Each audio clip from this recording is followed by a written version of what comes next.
জালিমরা বেশি দিন থাকতে পারে না, এটা ইতিহাস সাক্ষী। কথা বলেন। যারা জুলুম করে তাদের জন্য তো সাহায্য নাই, যারা মাজলুম তাদের জন্য সাহায্য।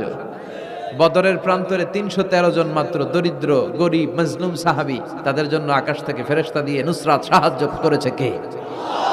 তার মানে মাজলুম আল্লাহর পক্ষে আর জালিমের বিপক্ষে, ঠিক কি না?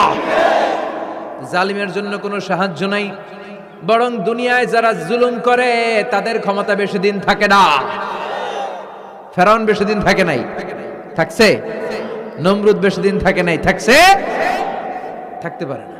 যারা দুনিয়াতে রক্ত ঝরায় এরা থাকতে পারে না, বরং যাদের রক্ত ঝরে তাদেরকে আল্লাহ বিজয় দিয়ে দেয়।